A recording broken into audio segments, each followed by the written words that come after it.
বন্ধুরা, আমি তোমাদের প্রিয় আরভি আপু। আজ আমি তোমাদের জন্য নিয়ে এসেছি নতুন একটি গল্প। আশা করি আজকের গল্পটি অনেক মজাদার হবে, তাই গল্পটি শোনার আগে অবশ্যই হেডফোন ব্যবহার করো। তাহলে চলো আজকের গল্পটি শুরু করি। ভার্সিটি লাইফের শুরু থেকে অনেক বছর ধরে গ্রামে যাওয়া হয়নি। এর মধ্যে পড়াশোনা শেষ করে ২-৪টি চাকরি পাল্টেছি। কয়েক মাস আগে বিয়েও করে ফেলেছি। ছোটবেলা থেকেই মফস্বলের মাটির সোদা গন্ধ আমার প্রিয়। একসময় স্কুলের ছুটি শেষ হয়ে গেলেও মায়ের কাছে আরও ২-৪ দিন থাকার বায়না ধরে কান্নাকাটি করতাম। শহুরে ঘিঞ্জি পরিবেশ, দূষিত আবহাওয়ায় একসময় দম বন্ধ হয়ে আসত। বড় হবার সঙ্গে সঙ্গে কেমন করে যেন বাতাসে সিসার গন্ধকে আপন করে নিতে শিখলাম। গ্রামে বাবার বসতভিটা বলে যে কিছু আছে তা ভুলেই যেতে বসেছিলাম। হঠাৎ ছোট চাচার চিঠি পেয়ে অতীতের সব স্মৃতি মনে পড়তে লাগল। আকবর চাচা আমার চেয়ে ২-৩ বছরের বড়। অনার্স কমপ্লিট করে সদরে পৈতৃক ব্যবসা দেখভাল করছেন। বড় ৪ ভাইয়ের পর ছোট চাচা অবশেষে বিয়ে করতে চলেছেন। পাত্রী পার্শ্ববর্তী গায়ের, অনেকটা প্রেমের বিয়েই বলা চলে। তবে দুই পরিবারের সম্মতিতে বিয়ে হচ্ছে। এমনিতে গায়ে যাবার কোনো ইচ্ছে আমার ছিল না। তবে আমাদের দুজনেরই লম্বা একটা ছুটি রয়েছে সামনে। ছুটিতে এদিক ওদিক যাবার প্ল্যান করছিলাম কিছুদিন ধরে। সাদিয়া যেহেতু আমাদের গ্রামের বাড়িতে কখনো যায়নি, ভাবলাম এই সুযোগে দুজনে ঘুরে আসব ছোটবেলার আবেগের স্থানগুলো থেকে। বাধাছাদা করে বিয়ের ৪ দিন আগে এসি বাসে করে রওনা দিলাম। পড়ন্ত বিকেলে বাস থেকে নামতেই মফস্বল শহরের পোড়া তেল ও মাটির গন্ধ নাকে এসে ধাক্কা দিল। রিকশা করে আধ ঘণ্টা পর বাড়ির উঠোনে এসে নামলাম। আকবর চাচা নতুন ঘরের বারান্দায় বসে কয়েকটা লোকের সঙ্গে আল্পচারিতায় মগ্ন ছিলেন। রিকশার টুংটাং বেলের শব্দ শুনে আমাদের দেখে হৈ হৈ করে এগিয়ে এলেন। ছোটবড় চাচাত ভাইবোন, চাচা চাচিরা এসে ঘরে ভিড় করতে লাগলেন। এতদিন পর তাদের দেখতে আসার কথা কিভাবে মনে পড়ল, সবার মুখেই এই প্রশ্ন। কিছু না বলে জবাবে আমি শুধু হাসি। সাদিয়া এমনিতে বেশ ব্যক্তিত্বপূর্ণ মেয়ে, কিন্তু গ্রামে এত মানুষের ভিড়ে সে মাথায় বড় করে ঘোমটা দিয়ে বসে আছে। হা হু করে চাচিদের প্রশ্নের সংক্ষিপ্ত জবাব দেওয়ার চেষ্টা করছে। ছোট ছোট ছেলেমেয়েরা হা করে সুন্দরী বউয়ের দিকে চেয়ে আছে দেখে আমার খুব হাসি পেল। হাতমুখ ধুয়ে বড়চাচির ঘরে গরম ভাত, ডিম ভাজি ও মুগ ডাল দিয়ে আয়েশ করে খেয়ে বাড়ির বাইরে বেরোলাম। পরিচিত খাবারের স্বাদও গ্রামে এলে কেমন বদলে যায়।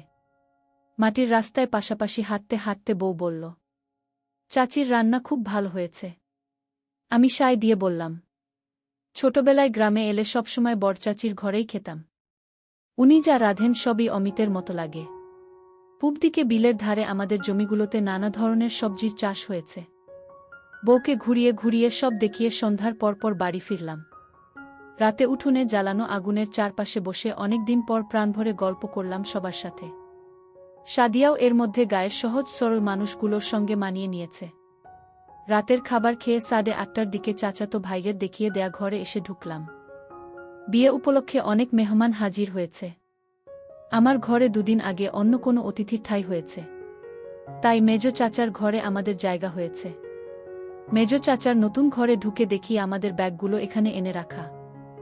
ঘরে আসবাবপত্র তেমন কিছু নেই। পাকা নতুন ঘরটিতে চাচা এখনো উঠেননি বলে মনে হচ্ছে। ঘরের মাঝখানে সেগুন কাঠের বিশাল খাট। নতুন খাট থেকে বার্নিশের গন্ধ বেরোচ্ছে। খাটে বিছানো পরিষ্কার চাদরের দিকে তাকিয়ে ধপ করে গা এলিয়ে দিতে মনে চাইল, তবে তা করা সম্ভব নয়। বড় খাট বলে লম্বালম্বিভাবে শোয়ার ব্যবস্থা না করে পাশাপাশি 4টি বালিশ রাখা হয়েছে। অনেক অতিথি ইতোমধ্যে চলে আসায় বেড শেয়ারিং না করে উপায় নেই। বিছানায় তখন একটি মহিলা ও পুরুষ একপাশে শুয়ে নিজেদের মধ্যে কথা বলছে। আমাদের দেখে লোকটি নিজের পরিচয় দিল। ছোট চাচার বন্ধু, নাম সোহেল। মহিলাটি তার স্ত্রী। লোকটি বেশ মিশুক ধরনের। তাদের বয়সও আমাদের মতোই হবে আন্দাজ করলাম। এটা সেটা নিয়ে কথা বলতে বলতে শুয়ে পড়লাম। সাদিয়া মাঝখানে মহিলাটির পাশে, আমি খাটের পায়ের দিকে শুলাম। সোহেল দম্পতিও আমাদের মতো জার্নি করে ক্লান্ত। বেড সুইচ টিপে লোকটি বাতি নিভিয়ে দিলে চোখ বুঝলাম। 9টার সময় ঘুমানোর অভ্যাস আমাদের নেই। বাসায় ফিরতে ফিরতেই কখনো কখনো 9টা বেজে যায়। বাইরের ঝি ঝি পোকার ডাক আর নতুন পরিবেশে এত তাড়াতাড়ি ঘুম ধরবে বলে মনে হল না। আধ ঘণ্টার মতো শুয়ে থাকার পর শরীরের ম্যাজম্যাজে ভাব কমে এল।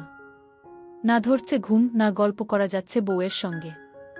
বিরক্ত হয়ে অন্ধকারে হাত বাড়িয়ে সাদিয়াকে খোঁচা দিলাম জেগে আছে কিনা বোঝার জন্যে। আন্দাজ করে ঘাড়ের দিকে হাত বাড়ালাম, কিন্তু নরম কিছু ঠেকল হাতে। সাদিয়া একটু নড়ে উঠল।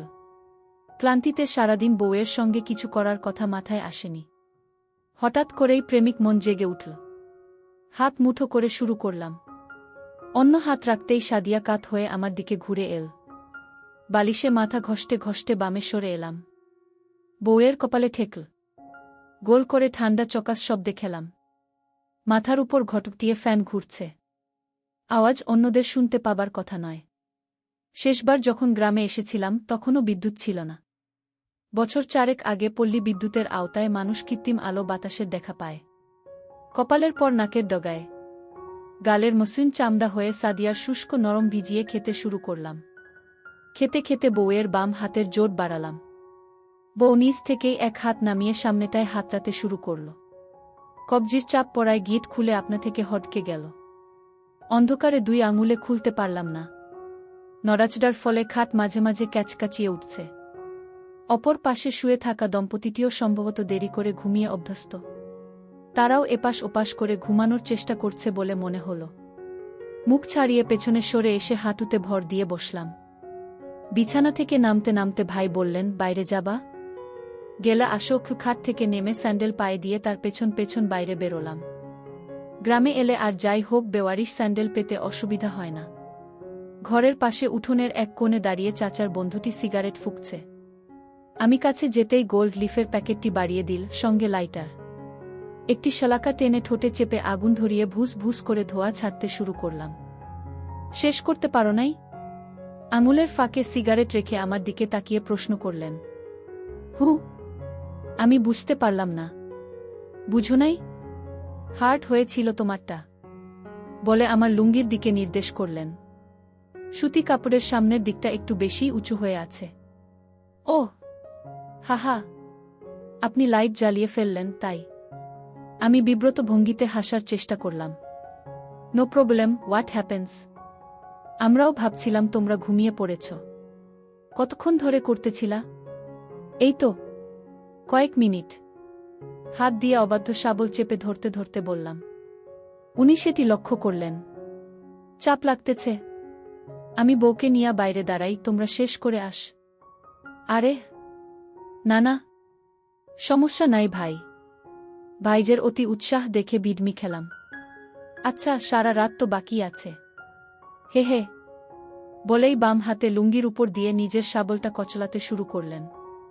ফ্রেশ হয়ে আসা দরকার, বলে পশ্চিম দিকের অন্ধকারে হারিয়ে গেলেন।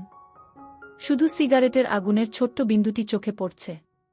সোহেল ভাই ফিরে আসার পর অনেকক্ষণ ধরে আধো অন্ধকার উঠোনে দাঁড়িয়ে আলাপ চল। উনি চট্টগ্রামে একটি বহুজাতিক কোম্পানিতে চাকরি করেন। আকবর চাচা চট্টগ্রাম বিশ্ববিদ্যালয়ে পড়ালেখা করার সময় তার সাথে পরিচয় হয়। বাবা মা ঢাকায় থাকেন, উনি পড়াশোনা শেষ করে চট্টগ্রামেই চাকরি নিয়েছেন। আমাদের মতোই 6-7 মাস আগে বিয়ে করেছেন। তবে আমাদেরটি প্রেমের বিয়ে হলেও তাদেরটি পারিবারিকভাবে হয়েছে। সোহেল ভাই আমাদের চেয়ে কয়েক বছরের বড়, তবে উনার স্ত্রী আমার চেয়ে বয়সে ছোট। কথা বলতে বলতে দুজন বেশ সহজ হয়ে এলাম। কেউই কিছুক্ষণ আগের বিব্রতকর পরিস্থিতির কথা আর তুললাম না। সিগারেট শেষ করে বাথরুম হয়ে কলে ঠান্ডা পানিতে হাত মুখ ধুয়ে নিলাম। সোহেল ভাই বললেন, ওরা হয়তো লজ্জা পেয়ে আসছে না। আমার হাতে সিগারেটের প্যাকেট আর লাইটার দিয়ে ভেতরে গিয়ে নিজের স্ত্রী আর সাদিয়াকে ডেকে নিয়ে এলেন। বিরাট উঠানের চারপাশে সব চাচাদের আলাদা আলাদা ঘর। বাড়ির পশ্চিম কোণে বাঁশবাগানের পাশে পাকা বাথরুম এবং চাপকল। সাদিয়া এবং ভাবি মাথায় কাপড় দিয়ে আমাদের দিকে না তাকিয়ে সেদিকে চলে গেল ফ্রেশ হতে। ওরা ঘরে ঢুকে গেলে আমরাও ভেতরে এসে দরজা দিলাম। ক্লান্তিকর দিনের শেষে ভালোবাসায় সিক্ত তরল নিঃসরণ করতে না পেরে অতৃপ্তি নিয়ে ঘুমালাম। তাড়াতাড়ি ঘুমানোর পরও সকাল 8টায় ঘুম ভাঙল। জেগে উঠে দেখি সোহেল ভাই বা ভাবি কেউ বিছানায় নেই। সাদিয়া ঘরের এক কোণে রাখা ড্রেসিং টেবিলের সামনে বসে চুল ঠিক করছে। রাতের বিব্রত ভাব উবে গিয়ে খুশি খুশি ভাব দেখা দিয়েছে মুখ জুড়ে। চাচাত বোনেরা বলেছে নাস্তার আগে ওকে নিয়ে গ্রামে ঘুরতে বেরোবে, তাই হালকা সাজগোজ করে নিচ্ছে। বড় 2 চাচি 3-4 পদের পিঠা বানাচ্ছেন অতিথিদের জন্য। সকালের মৃদু ঠান্ডা বাতাস, ঘন কুয়াশায় ভাপ ওঠা পিঠা মন্দ লাগবে না। গ্রামে নাস্তা করতে করতে অনেক দেরি হয়ে যায়। বউ সুবর্ণা ভাবি সহ আরও কয়েকজন শহুরে মেজেবৌকে সঙ্গে নিয়ে চাচাতো বোনেরা বেরিয়ে গেলে শার্ট গায়ে জড়িয়ে হাতমুখ ধুয়ে হাঁটতে হাঁটতে পশ্চিম দিকে এগোতে শুরু করলাম। বাঁশঝাড়, কলার বিশাল বাগান, আকাশচুম্বী শিমুল গাছের পর থেকে শুধুই বিস্তীর্ণ ফসলের মাঠ, নানারকম শাক সবজি ও বিশালায়তন পাটক্ষেতের মধ্য দিয়ে যাতায়াতের জন্য রয়েছে সরু আইল। প্রথমেই একটি কুমড়ো ক্ষেত।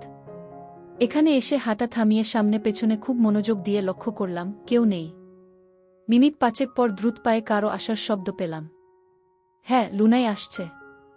আমাকে দেখে দূর থেকে চকচকে দাঁত ভাসিয়ে হেসে দিল। রবিন ভাই, কেমন আছো? কাছে এসে দাঁড়ানোর পর প্রথম প্রশ্ন। আমি ইতিবাচক জবাব দিয়ে কুশল বিনিময় সমাপ্ত করলাম। ছোটবেলায় লুনাকে শেষবার দেখেছি। কয়েক বছরে গায়ে গতরে অনকে বেড়ে উঠেছে। সাদালো কাট কামিজে বেগুনি পলকা ডট ডিজাইন, ওপর থেকে সরিয়ে গলায় পেঁচিয়ে নীল। আমাদের বাড়ির কয়েক বাড়ি পরের এক চাচার মেয়ে লুনা। ফর্সা হাসি খুশি মেয়েটি মায়ের মতোই উচ্চতায় খাটো। পড়ালেখার কথা জিজ্ঞেস করায় বলল, আগামীবার এইচএসসি দেবে। 1 মাস পর টেস্ট পরীক্ষা। কথা বলতে বলতে লুনা আইল ধরে সামনে এগিয়ে চল, আমি পেছন পেছন। সোহাগ কোথায় তা জিজ্ঞেস করায় বলল সে জানে না। হাঁটতে হাঁটতে কয়েকটি জমি পেরিয়ে একটি পাটক্ষেতের সামনে দিয়ে যাবার সময় হঠাৎ থেমে 10 ফুটি মোটা মোটা পাটগাছগুলো দুহাতে সরিয়ে ভেতরে এক পা রেখে লুনা পেছন ফিরে বলল, এই দিক দিয়ে আসো রবিন ভাই। চারদিকে আরও একবার তাকিয়ে দুরু দুরু বুকে লুনার পেছন পেছন পাট সরিয়ে ভেতরে ঢুকে পড়লাম। 4-5 কদম যেতেই দেখা গেল পাট কেটে সরু পথ তৈরি করা আছে। হাঁটতে হাঁটতে ক্ষেতের মাঝখানে পৌঁছে দেখি বেশ খানিকটা পরিষ্কার জায়গা। আশেপাশের লম্বা পাট খোলা জায়গার উপর ঢলে পড়ায় সরু গলি বা চট বিছানো এই জায়গাটুকু উঁচু কোনো স্থান থেকেও কারো নজরে পড়ার কথা নয়। স্যান্ডেল খুলে লম্বা করে পাতা চটের উপর দাঁড়িয়ে তার উপর ফেলে দিল লুনা। আমার তাড়াহুড়ো দেখে লুনা খিলখিলিয়ে হেসে ফেল। আমি যে খুব একটা পাগল মানুষ তা নয়, কিন্তু গ্রামে এলেই পুরানো বন্ধুবান্ধবদের সঙ্গে দেখা হয়ে যায়। কাল রাতে সোহাগের সঙ্গে দেখা হল কয়েক বছর পর। দেখা হবার পর থেকেই মেয়ে মানুষ নিয়ে রসালো সব গল্প করতে শুরু করল। গ্রামে সবসময় 2-4টে মেয়ে থাকে যারা একটু সাহসী হয়। পুটিয়ে ফেলতে পারলে এদের নিয়ে মন ভরে। শহুরে কোনো ব্যাঙ আমি গ্রীষ্মের ছুটি পেলেই গ্রামে চলে আসতাম। সারাদিন বনে বাদাডে ঘোরাঘুরি, কাঁচাপাকা নানান জাতের ফল খাওয়া আর কাছের দূরের চাচাত ভাইবন্ধুদের সঙ্গে ঘুরে বেড়ানোই ছিল কাজ। কাঠফাটা গরমে বাড়ির পূবপাশের নদীতে ছেলেরা সাঁতরে বেড়ায়। আমি পাড়ে বসে মগ দিয়ে পানি ঢেলে গোসল করি। সেবার সাঁতার শিখ বলে জেদ চেপে গেল। জিন্স প্যান্ট আর গেঞ্জি গায়ে পানিতে নেমেই হাবুডুবু খেলাম। বন্ধুরা বলল, এরকম ভারী কাপড় চোপড় নিয়ে সাঁতার কাটা যাবে না, এসব খুলে পানিতে নামতে হবে। ছেলেরা সবাই লুঙ্গি গুটিয়ে কাঁচা বেঁধে সাঁতার কাটে। লুঙ্গি পরার অভ্যাস আমার ছিল না। শহরে বড় হওয়ায় ছোটবেলায়ও কারো সামনে উন্মুক্ত হতে পারতাম না।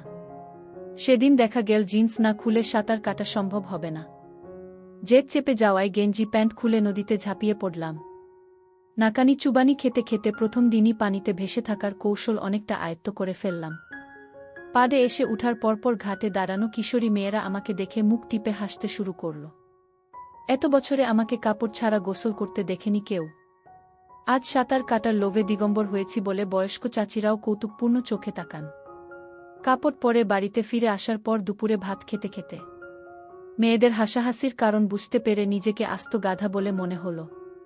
2-1 বছর আগেও আমার বয়সী ছেলেপেলেরা গায়ে পানিতে ঝাঁপাত। আগমনের পর সবাই কাঁচা বাঁধা শুরু করেছে। আমি সেটি খেয়াল না করে লোমে ঘেরা চিমসানো মেয়েদের সামনে পড়ায় তারা এভাবে হেসেছে। খাওয়া দাওয়া যেমনি বড় চাচির ঘরে করতাম, রাতে ঘুমানোর বেলায়ও এঘর ওঘরে বন্ধুদের সঙ্গে থাকতাম। সেদিন রাতে বিছানায় শুয়ে 4 জন গল্প করছি। কথায় কথায় সোহাগ সাঁতারের কথা তুলল। বলল, কালও আমার উন্মুক্ত হয়ে পানিতে নামা উচিত। এ কথা বলার কারণ হলো আবারও মেয়েদের সামনে আমাকে হাসির পাত্র হতে দেখা। আমি প্রতিবাদ করে বললাম, বাচ্চা থেকে বুড়ি সবাই যেভাবে আমার দিকে তাকাল, তাতে আর কখনোই প্যান্ট ছাড়া তাদের সামনে পড়তে চাই না। খোকন নামের ছেলেটি বিছানার অন্য পাশ থেকে বলল, আমার দেখে মেয়েরা হেসেছে। খোকনের কথার পিঠে সোহাগ জিজ্ঞেস করল, আমারটা দাঁড়ায় উকি না। ইতস্তত করে বললাম, মেয়েদের নিয়ে চিন্তা ভাবনা করলে লম্বা আর শক্ত হয়। খোকন জানতে চাইল আমি কাজ শুরু করেছি কিনা। প্রথমে ওসব ব্যাপারে কথা বলতে চাইছিলাম না। কিন্তু ওদের জোড়াজোড়িতে মাঝে মাঝে হাতের কাজ করার কথা বললাম। হাতের কাজ শেষ হলে যে অস্বাভাবিক আনন্দ দেহ ঠান্ডা করে দেয় এ ব্যাপারেও বললাম। খোকন জিজ্ঞেস করল, পক্ষিক ও দাঁড়ালে এটি দিয়ে কিভাবে মেয়েদের সঙ্গে ধুপুর ধাপুর কি করতে হয় তা জানা আছে কিনা। আঞ্চলিক নামের ব্যাপারে পূর্বে কোনো ধারণা ছিল না, তবে ইচটে পাকা বন্ধুর বাসায় ভিসিআরে ভিডিও দেখে ভালো ধারণা অর্জন করেছিলাম। বন্ধুটি বাবার মুভি কালেকশনের মাঝে কতগুলো ওই টেপ পেয়ে যায় এবং ঘনিষ্ঠ ২-৩ জনকে দেখার সুযোগ দেয়। খোকনকে বললাম, ধুপুর ধাপুর কি করার পদ্ধতি জানা থাকলেও কখনো করার সুযোগ হয়নি। শুনে ওরা অন্ধকারে কিছুক্ষণ মুখ চাওয়াচাওয়ি করল। খোকন বলে উঠল, কাইলকা দুপুরে আমাগোলগে আইবা গোছল কইরা, তোমারে মজার জিনিস দেহামু। আপনার বউ কই রবিন ভাই? শক্ত কাপড়ের প্রশ্ন শুনে কল্পনা থেকে বাস্তবে ফিরে এলাম। বাড়ির মেয়েদের সাথে ঘুরতে গেছে মনে হয় বলতে বলতে টেনে তুলতে শুরু করলাম। লুনা হাত উঁচু করে তুলে ধরে সাহায্য করল। আপনার বউ নাকি খুব সুন্দর, আমারে দেখাইবেন না? ডান হাত পেছনে এনে দিয়ে লুনা জিজ্ঞেস করল। হু, আজকা আইসা পইডো বিকাল কইরা, আলাপ করাইয়া দিমুগ, কাপা ধরা গলায় জবাব দিলাম।